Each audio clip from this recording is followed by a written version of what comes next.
Hello everybody and welcome back to the channel. So this is my follow-up to my last video that I made. In the last one I compared the Lumix S5, which I'm filming on right now, the Canon R6, and the Canon T7i to see if dynamic range really had any impact on creating that cinematic style of video. And in that video I focused on particularly one shot, which was me by a window during an overcast day, and the lighting was very controlled in this situation. I figured why not put these cameras to the test in a less controlled environment, particularly the R6 and the S5. These are the two cameras I really want to focus on because these are going to be my main cameras in general. And so I went out to the lake with my friend while he was doing time lapses, and I just recorded him with both these cameras. And we're going to do a quick little game. So I want you to guess which shots were done on the Lumix S5 and which ones were done on the Canon R6. So let's get started.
Alright, so let me know how you did down in the comments below, but I'm going to try and keep this short, but I'm still impressed with both these cameras and their dynamic range capabilities.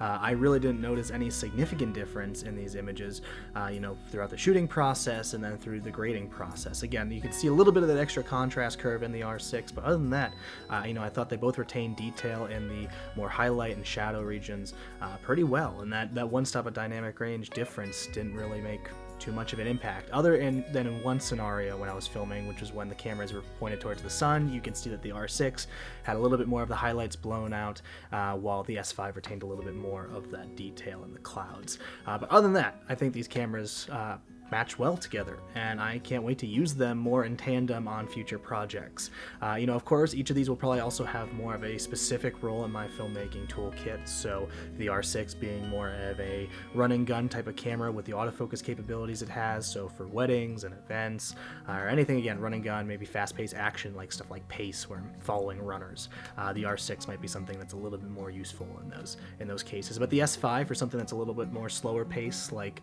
these YouTube videos, or maybe a short film where I might have some crew members helping me pull focus. I might be relying more on the S5 just because that extra stop of dynamic range in some ways does help create a little bit more of that film-like look, or that Arial X red type look. Again, I said that there's, it doesn't make too much of a difference between these two cameras, that extra one stop, but in some situations it might be useful to have that extra flexibility in the grading process.